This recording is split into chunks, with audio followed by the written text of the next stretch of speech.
맞이해서 3절에 있는 것처럼 그들이 다 성령의 충만함을 받고입니다. 여러분, 우리의 삶은 성령님과 친해야 합니다. 성령님과 친밀해야 돼요. 우리들이 꼭 성령 강림 주일이기 때문에 이 말을 하는 것이 아닙니다. 우리의 신앙이 기쁘고 복되고 행복하고 정말 의미 있는 그런 삶을 살려고 하려면 성령님과 친해야 합니다. 신앙생활은 내 지식과 내 경험, 우리들의 연륜에 의해서 하는 것이 아닙니다. 제가 30년 넘게 목회를 하지만은 목회를 저의 경험과 정말 어떤 머리에 의해서 목회하면 하나님의 역사는 나타나지 않습니다. 오직 성령님의 인도함을 받고 성령의 지혜와 성령의 능력에 덧입어서 우리들이 신앙생활할 때 하나님의 생명의 역사가 나타나는 겁니다. 우리가 할 수 있는 것이 신앙생활하면서 뭐가 있겠어요? 늘 하나님을 떠나서 내 마음 내 뜻대로 살고 정욕대로 살고 싶어 하는 것이 우리들입니다. 우리들 스스로가 하나님의 뜻을 분별하고 순종하고 우리들 스스로가 복된 삶을 살아갈 수 있는 사람은 아무도 없습니다. 오직 성령님이 우리를 붙잡아 주시고 우리를 인도할 때만이 저와 여러분들이 신앙생활을 할 수 있죠. 우리가 예수님을 믿고 하나님을 아버지라 고백할 수 있는 거 성령 없이 안 돼요. 예수님의 십자가의 죽음이 우리의 죄를 위함이고 예수님의 부활이 우리의 의를 위함이라는 사실은 성령 없이는 아무도 깨달을 수가 없습니다. 그렇기 때문에 저와 여러분들은 성령님과 친해야 돼요. 친해야 됩니다. 예수 그리스도를 믿는 모든 사람들은 다 성령을 받은 사람이에요. 그걸 다른 말로 하면 성령의 세례를 받았다라고 말씀하고 있습니다. 고린도전서 12장 13절에 보면 어떤 말씀이 있냐면 우리가 유대인이나 헬라인이나 종이나 자유인이나 다 한 성령으로 세례를 받아. 다 한 성령으로 세례를 받아. 한 몸이 되었고 오늘 이렇게 교회를 이루는 저와 여러분들은 다 한 성령으로 세례를 받아 한 몸이 되었다 그래요. 그리고 다 한 성령을 마시게 하였느니라. 예외가 없다는 거. 그래서 로마서 8장에 어떤 말씀을 했냐면은 그리스도의 영이 없으면 하나님의 자녀가 아니라 그랬어요. 성령의 인도를 받지 않으면 하나님의 자녀가 아니라 했어요. 우리가 예수 그리스도를 주라고 고백하는 그것, 성령님이 우리 안에 임하지 않으면 아무도 할 수 없어요. 그렇기 때문에 저나 여러분들은 성령과 친밀해야 합니다. 가꿔야 돼요. 그래서 성령 강림절을 맞이해서 오늘 나에게 물어야 돼요. 나는 성령과 친밀한 자인가? 나는 성령의 인도를 받는 하나님의 자녀인가? 이 질문 앞에 저와 여러분들이 정말 심각하게 우리가 답변을 해야만 합니다. 여러분, 성령님이 이 땅에 오시기 전에 예수님이 이미 제자들에게 여러 번 말씀하셨어요. 우리가 다 읽지 않았습니다만 사도행전 1장 4절에도 보면 4절 5절에 보면 이런 말씀이 있어요. 같이 한번 읽어볼까요? 사도와 함께 모이사 그들에게 분부하여 이르시되 예루살렘을 떠나지 말고 내게서 들은 바 아버지께서 약속하신 것을 기다리라. 요한은 물로 세례를 베풀었으나 너희는 몇 날이 못되어 성령으로 뭘 받는다고요? 세례를 받으리라 하셨느니라.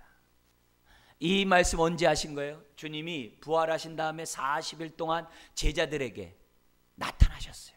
10여 차례 나타나셨어요. 그리고 하나님의 나라에 대해서 말씀하셨어요. 그리고 때가 되면 승천하시게 되었습니다. 바로 이렇게 승천하시기 직전에 우리 주님이 제자들에게 말씀한 거예요. 요한은 물로 세례를 베풀었지만 너희는 몇 날이 못되어 성령으로 세례를 받으리라. 성령이 오시겠다라고 하는 그 말씀을 성령의 세례를 받는다고 얘기를 해요.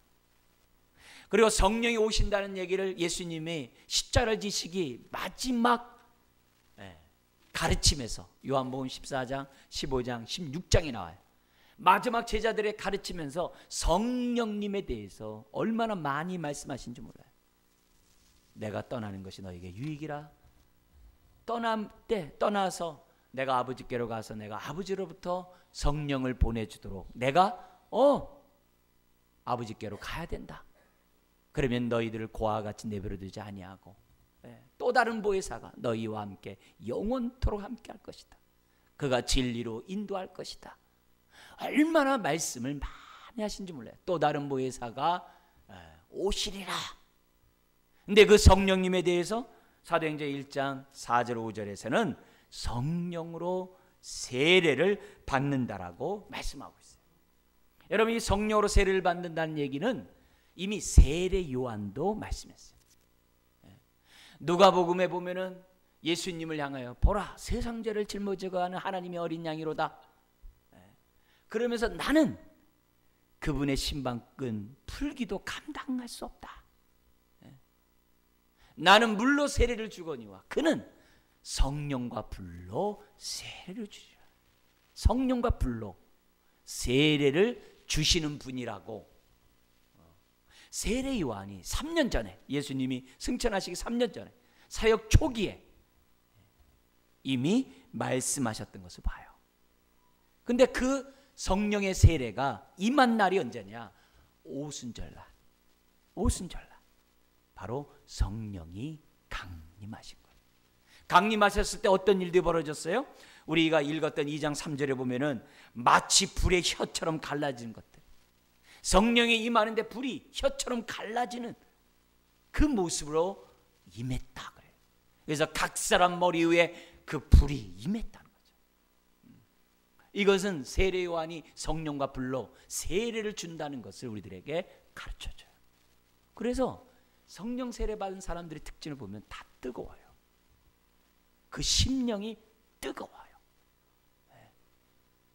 그래서 신앙생활을 형식적으로 안 해요. 종교적으로 안 해요. 머리로 안 해요. 성령으로 생각하고. 왜요? 육신의 생각은 사망이요 성령의 생각은 생명과 평안이기 때문에 성령의 생각을 해요. 하나님의 선하시고 기뻐하시고 온전한 뜻이 뭘까? 그걸 늘 생각해요. 내 경험과 내 의지로 신앙생활 안 해요.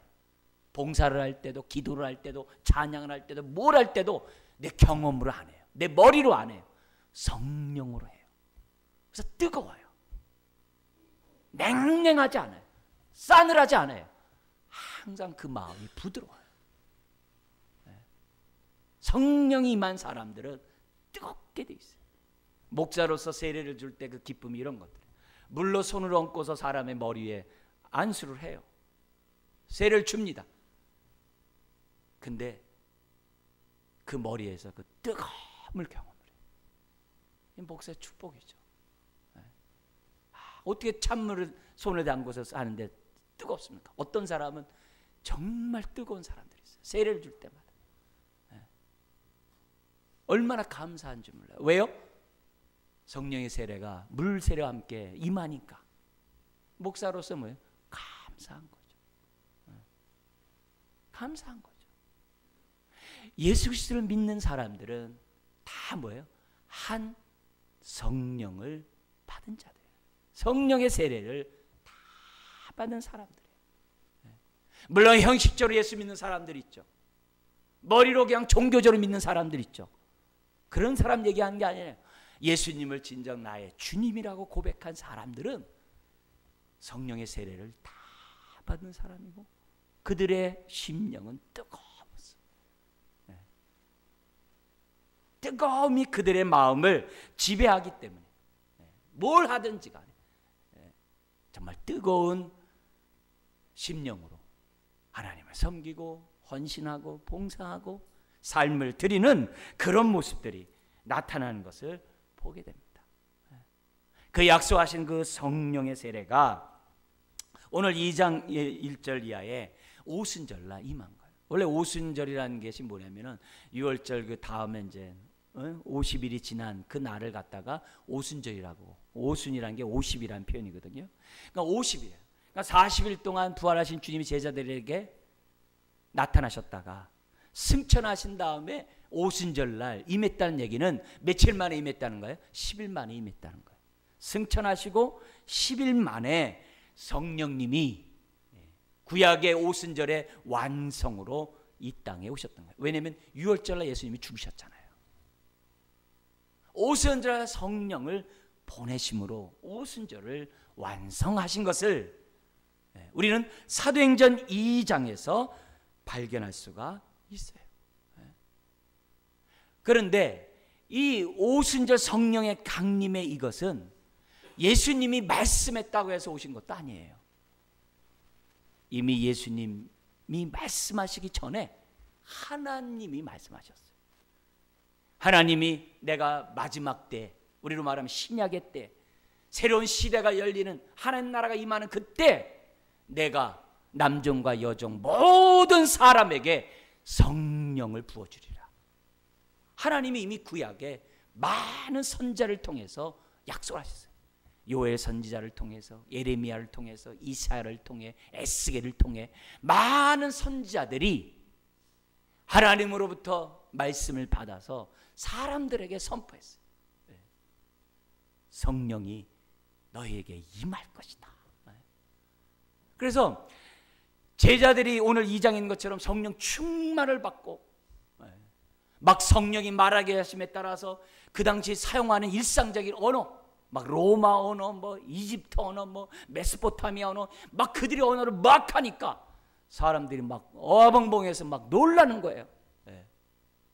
심지어 어떤 사람들은 세술에 취했다라고 비아냥거리지만 그들이 성령이 말하게 하심의 말을 그 들음으로 인해서 사람들이 놀라는 거예요. 그러자 이 성령은 이미 아버지께서 약속하신 성령이 아니냐. 아까 예수님이 사도행전 1장 4절인 것처럼 아버지께서 약속하신 그 성령, 그 말씀을 우리 오늘 본문 2장 17절에서부터 21절에는 뭐라고 얘기해요? 요엘 선지자가 예언한 그 예언을 설명하면서 바로 이것은 이미 오래전에 하나님이 요엘을 통해서 예언한 그 예언의 성취라고 얘기를 해요. 그래서 요엘 선지자는 특별히 성령이 임하면 하나님의 비전을 받는 사람이 된다고 예언했어요.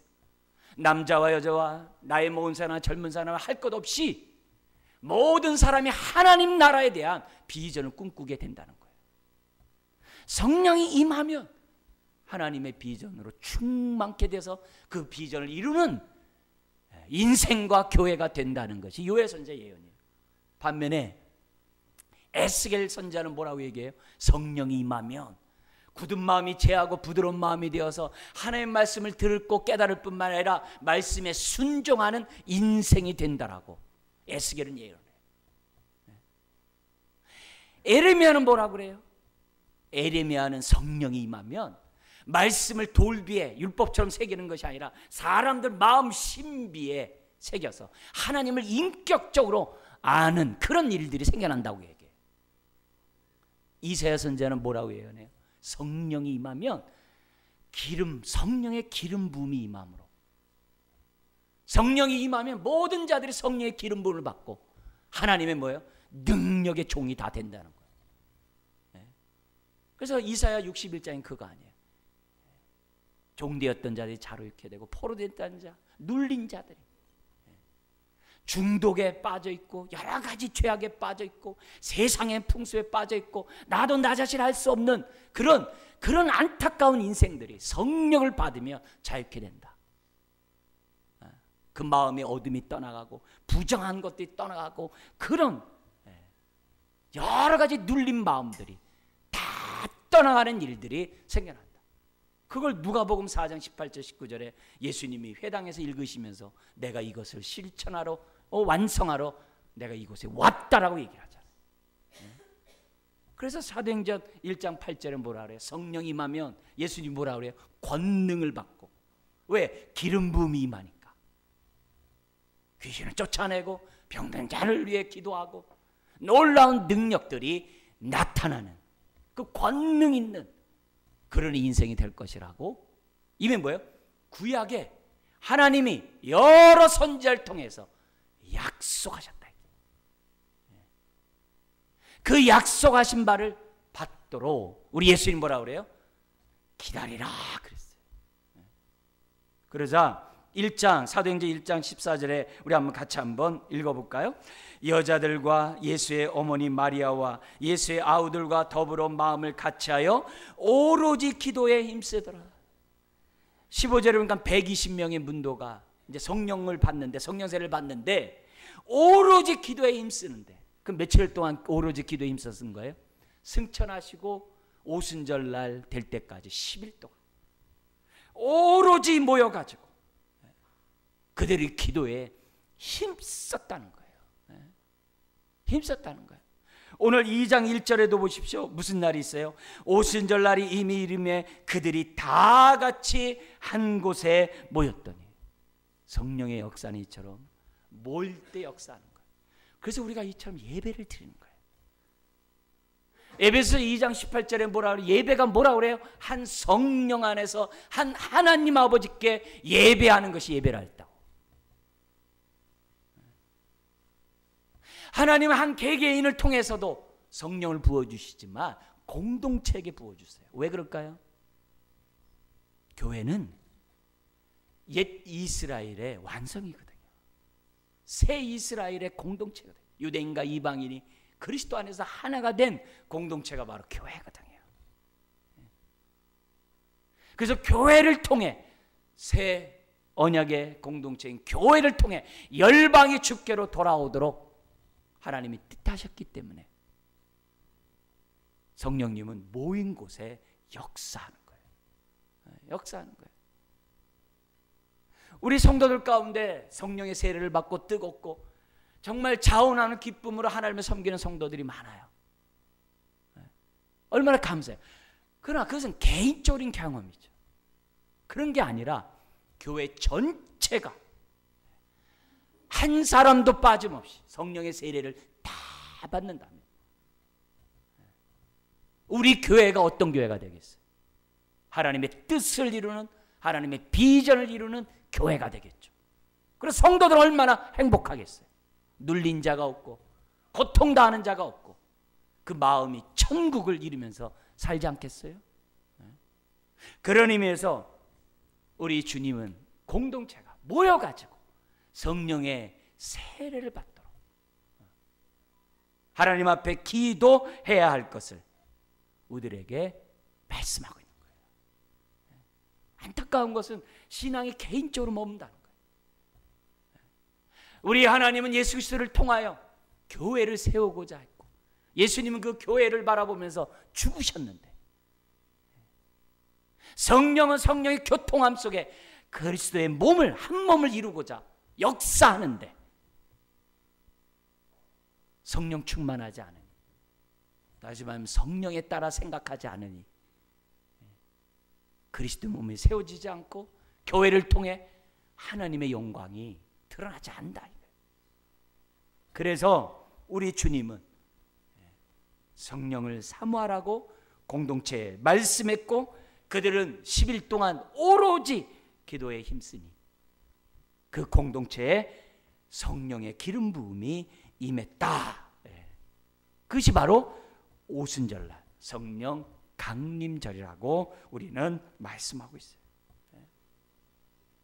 사랑하는 성도 여러분, 오늘 본문 우리가 읽었던 이 본문을 보면 성령이 임했을 때 그때 상황이 기록되어 있어요. 그들이 한 곳에 모여 하나님 앞에 정말 오로지 기도에 힘쓸 때 어떤 일들이 벌어지니까 2절에 호련히 하늘로부터 급하고 강한 바람 같은 소리가 있어. 호련히. 이건 뭐예요? 그들이 생각했던 방식대로 그들이 원하는 시간에 성령님이 임한 게 아니라 하나님의 뜻대로 하나님의 주권적인 그런 계획 속에 그들에게 뭐예요? 성령이 임했다는 거예요. 어디로부터요? 하늘로부터 임했다는 거예요. 임했다는 거예요. 그런데 그 임하는 그 형식이 귀로 듣고요, 눈으로 보고요, 입으로 말하는 일들이 생겨나요. 어떻게 해요? 거기 보니까는 그들이 먼저 귀로 듣습니다. 하늘로부터 급하고 강한 바람 같은 소리가 있어 그들이 앉은 온 집에 가득했대요. 못 듣는 게 아니라 모든 사람이 들은 거예요. 급하고 강한 바람. 듣는 거예요. 눈으로 봅니다. 뭘 봅니까? 3절에 마치 불의 혀처럼 갈라지는 것들이 그들에게 보여, 이렇게 돼 있어요. 그들의 눈에 다 보였다는 거예요. 근데 뭘 보이냐면 각 사람 위에 하나씩 임하여 있더니, 예외가 없다는 거예요. 120명 모두가 다 성령의 세례를, 불세례를 다 받았다라고. 그걸 눈으로 본 거예요. 다. 각 사람에 있는 눈으로 본 거예요. 그뿐만이 아니라 그들의 입이, 4절에 보니까 그들이 다 성령의 충만함을 받고 성령이 말하게 하심을 따라 다른 언어들로 말하기를 시작하니라. 이제 방언이라고 그러죠. 이건 고린도전서 12장에 나오는 방언과 다른 거죠. 여기에 있는 방언은 현재 그 당시 쓰고 있는 미국어, 뭐 일본어, 중국어, 러시아어 그런 거예요. 오늘날 우리들이 하는 이 방언은 우리들의 영의 사정을 하나님 아래는 영의 소리죠. 그렇지만 한 번도 들어본 적이 없고 말해본 적이 없는 그런 말을 성령님이 어떻게 돼요? 말하게 하신 거예요. 그들이 배워서 한 게 아니에요. 성령이 말하게 하신 거예요. 말하는데 이구동성으로 어떤 얘기들을 하냐? 동일한 얘기를 해요. 어떤 얘기요? 11절에 보니까 2장 11절에 하나님의 큰 일을 말한다. 로마 사람에게 말하든 이집트 사람에게 말하든 메소포타미아 사람에게 말하든 똑같이 하나님의 큰 일을 말한다. 하나님의 큰 일이 뭐예요? 2장 14절 이하에 베드로의 설교에서 알 수 있죠. 어떤 내용이겠어요? 특별히 22절에부터 24절 같이 한번 읽어볼까요? 이스라엘 사람들아 이 말을 들으라. 너희도 아는 바와 같이 하나님께서 나사렛 예수로 큰 권능과 기사와 표적을 너희 가운데서 베푸사 너희 앞에서 그를 증언하셨느니라. 그가 하나님께서 정하신 뜻과 미리 아신 대로 내어준 바 되었거늘 너희가 법 없는 자들의 손을 빌려 못 박아 죽였으나 하나님께서 그를 사망의 고통에서 풀어 살리셨으니 이는 그가 사망에 매여 있을 수 없습니다. 즉 십자가 부활을 전했겠죠. 그걸 통해 구원하고자 하나님의 뜻을 전했겠죠. 그리고 그분이 부활하심으로 36절 같이 읽어볼까요? 그런즉 이스라엘 온 집은 확실히 알지니 너희가 십자가에 못 박은 이 예수를 하나님이 주와 그리스도가 되게 하셨느니라. 하나님의 큰 일이 바로 이런 얘기예요. 이런 얘기를 로마 사람에게, 에집트 사람에게, 메소포타미아 사람에게, 전 세계에서 온 사람들에게 말하게 하셨다. 성령이 임하는 그 현상이 그들 개개인이 다 체험했다. 그리고 이런 모든 일을 갖다가 뭐라고 표현하냐면 4절에 보면, 2장 4절에 보면 그들이 다 예외가 없어요. 성령의 충만함을 받았다. 성령의 충만함이 뭐예요? 성령에 압도됐다. 이게. 성령이 그를 붙잡았다. 이게. 그래서 성령이 말하게 하심에 따라 그들이 말하는 거죠. 3번 주님을 부인했던 베드로가 지금 어떻게 돼요? 2장 14절에 사람들 앞에 서서 담대히 예수를 주와 그리스도라고 선포하는 거예요. 예수를 죽인 사내들인 앞에서도 담대히 전해요. 어떻게 그럴 수 있어요? 성령이 그에게 말하게 하니까. 베드로가, 그 두려워 떨었던 베드로가 담대히 말하는 이런 일들이 가능해요. 그래서 여기 보면은 다 모든 사람들이 충만함을 받았다라고. 여러분, 아까는 예수님이 성령으로 세례를 받는다고 그랬는데 여기서는 성령의 충만을 받았다고 그래요. 이게 무슨 말이에요? 성령의 세례는 일생에 한 번 받는 거예요. 그러나 그 이후에는 뭐예요? 충만함을 계속 받아야 돼요. 우리가 성령을 근심하고 내 마음 내 뜻대로 살고 내가 죄악 가운데 회개하지 않고 있으면 성령이 소멸돼요. 그러면 주님을 섬기더라도 경험으로 섬기고 머리로 섬기고 자기 의지대로 섬겨요. 그러면 자꾸 악취만 나는 거예요. 그러나 우리가 어떻게 돼요? 충만한 삶을 계속적으로 유지하고 또 충만함을 얻기 위해서 어떻게 돼요? 기도하고 무엇보다 교회가 성령의 충만한 교회를 위해서 열심히 오로지 기도하며 교회가 어떻게 돼요? 충만하게 돼서 또다시 이 성령으로 하나님을 섬기고 예배하고 뜻대로 사는 인생이 되는 거예요. 가끔 이런 얘기하죠. 초신자들이 신앙 처음 예수 믿을 때 얼마나 뜨거워요. 얼마나 기뻐요. 막 좋아서 막 그래요. 네. 근데 그걸 보고서 막 초치는 사람도 있잖아요. 우리도 다 해봤다고. 옛날에 다 그랬었다고. 네. 그렇게 사탄의 말을 하는 막말하는 사람이 되면 얼마나 마음 아프겠어요. 오로지 첫사랑을 오직 내가 첫사랑을 잃어버린 것을 다시 생각하고 첫사랑 회복달라고 하나님께 기도해야 되는데 다 해봤다고. 네. 여러분 그게 아니죠. 교회는 항상 성령이 머문 곳이기에 뜨거워야 돼요. 그래야 죄가 타고 그래야 어둠이 떠나가고 귀신이 떠나가고 은혜가 넘쳐나는 거지.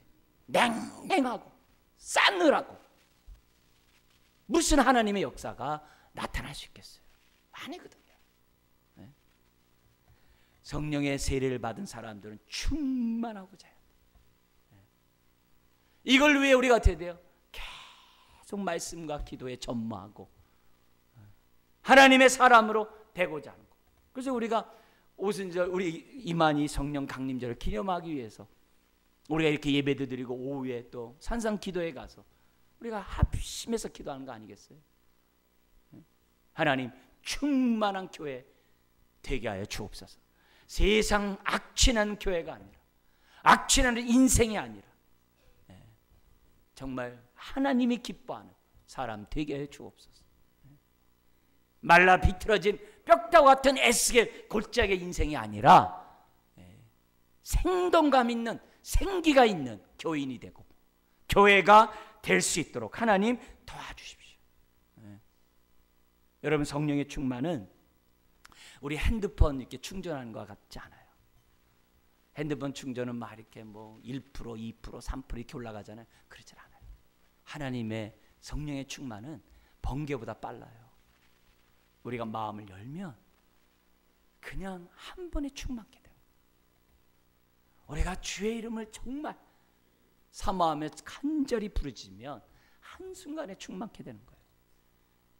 이게 하나님의 역사는 거예요. 역사는 거예요. 자, 그런데 왜 하나님께서는 그 성령에 함께하는 것 증거로 허구많은 것 가운데 그 자리에서 막 이적과 능력을 행하는 것보다 왜 말을 바꾸셨을까요? 여러분 인생 가운데 가장 다루기 힘든 게 세치의 혈화가 있어요. 우리가 예수님을 만나기 전에 우리의 언어는 다 부정적이고 비판적이고 비관적이고 사망의 언어들로 가득 차 있어요. 그런데 성령 받으면 언어가 달라져요.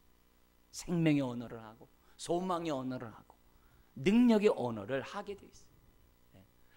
한숨이 기쁨으로 슬픔이 희락으로 바뀌는 언어를 하게 돼 있어요. 내 언어가 부정적이고 어두우면 내가 충만하지 않고 있다는 증거거든요. 그래서 말이 바꾸게 하심으로 더구나 그때 상황이 어떻게 돼요? 오순절이기 때문에 전 세계에서 왔거든요. 그러니까 그 사람들을 갖다가 하나님이 어떻게 돼요? 그냥 돌려보내시겠어요? 하나님이? 전능한 하나님이 그러겠어요? 그게 아니죠. 몰려왔는데요. 그들이 들을 수 있는 그들의 모국어로 우리 하나님은 어떻게 돼요? 제자들을 사용하신 거예요. 성령이 말하게 하심으로 이집트 말, 로마 말 막 하게 한 거예요. 그리고 그들이 듣고 어떻게 돼요? 나중에 어떻게 돼요? 회개하고 예수를 믿음으로 3,000명이나 되는 그날에 역사가 예수 믿는 일들이 생겨나고 3,000만만 있습니까? 그 위에 안진뱅이를 베드로가 살림으로 인해 가지고 일으키게 함으로 5천 명이 예수를 믿어요. 5천 명만 예수 믿었어요? 술째 수만 명이 예수를 믿게 되었다고 그래요. 나중에 이 사람들이 핍박을 피해 자기 고향으로 다 돌아가서 뭐 했겠어요? 예수를 전했겠죠. 그래서 바울과 제자들이 선교를 가기 전에 이미 모판이 다 깔려 있는 거예요. 어느 나라나 하나님의 말씀을 받을 수 있는 그런 환경을 하나님이 쫙, 그러니까 전능하신 하나님이죠. 놀라운 하나님이죠. 거기서 하나님이 다르게 했어 보세요. 통역 쓰고서 큰 일을 말하게 해보세요. 그게 무슨 하나님의 능력이에요? 하나님은 참 유머가 많으신 분이에요. 은혜를 베풀더라도 얼마나 정말 사람들을 놀래키고 한순간에 역사하시는 그런 일을 행한지 몰라요.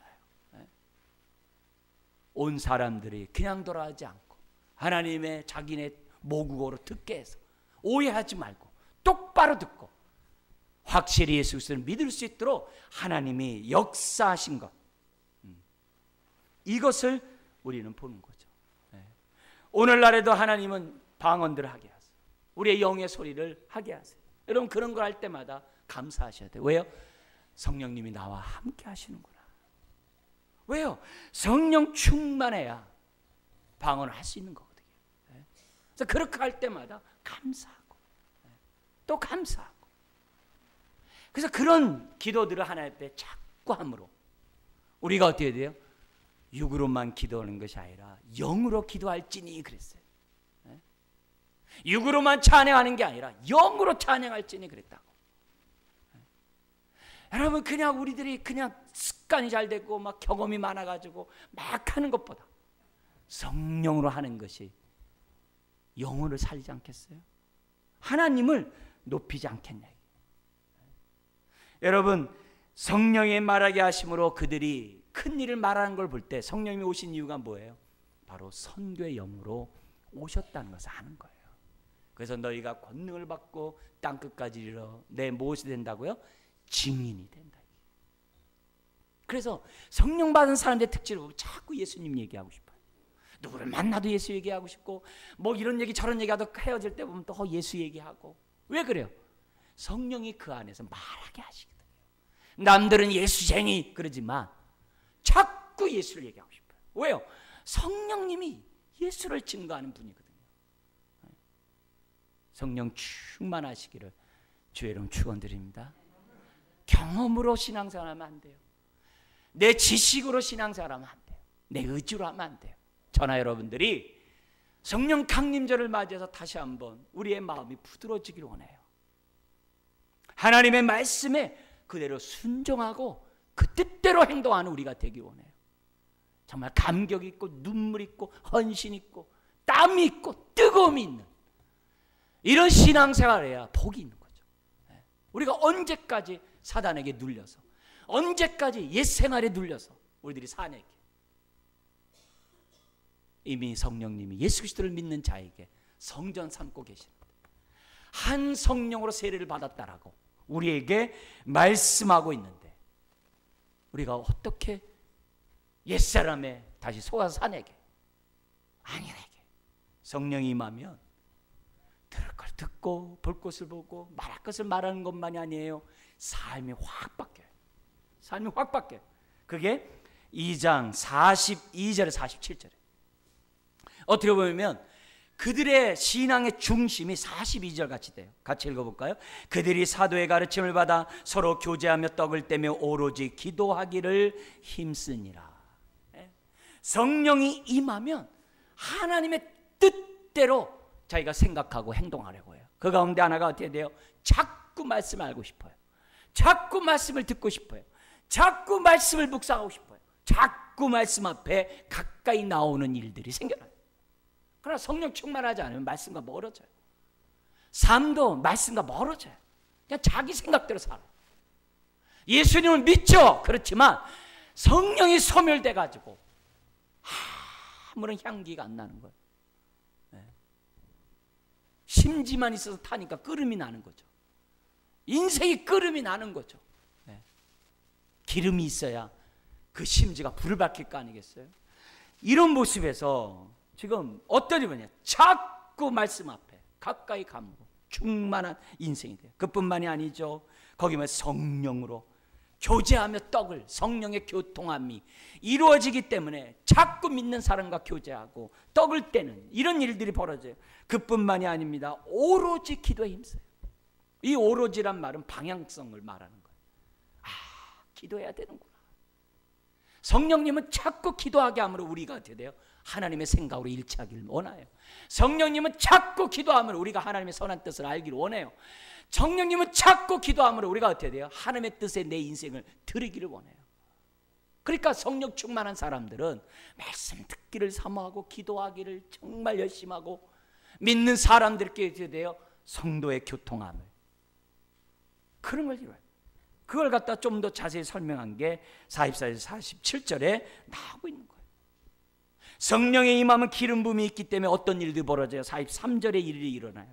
기사와 표적이 나타나는 거예요. 귀신들이 쫓겨나고 병이 낫고 사람들이 눌린 자들이 자유케 되고 마음에 평안이 오는 일들이 생겨나는 거예요. 왜요? 성령 세례와 함께 성령의 기름 부음이 임하니까. 오늘 이 자리에 모인 사람들이 다 한 성령으로 충만함을 받았다는 말씀이 응하시기를 주의 이름으로 축원합니다. 그래서 신앙생활도 편해야 되고 즐거워야 되고 기뻐야 되고 아주 막 가벼워야 되는데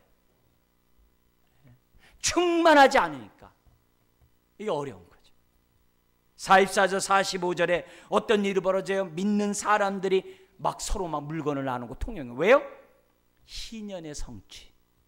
희년이 일어나면 어떻게 돼요? 모든 빚진 자들이 탕감받아요. 종되었던 자들이 자유케 돼요. 모든 사람들이 고통 가운데 있는 사람들이 다 원상회복이 돼요. 이게 바로 희년의 성취를 보여준 거예요. 성령이 임하는 곳에는 항상 이 나눔의 역사가 하나님의 나라가 임하게 되어 있어요. 왜요?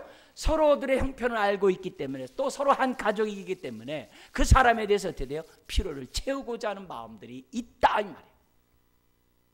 그게 충만한 사람들의 모습이에요.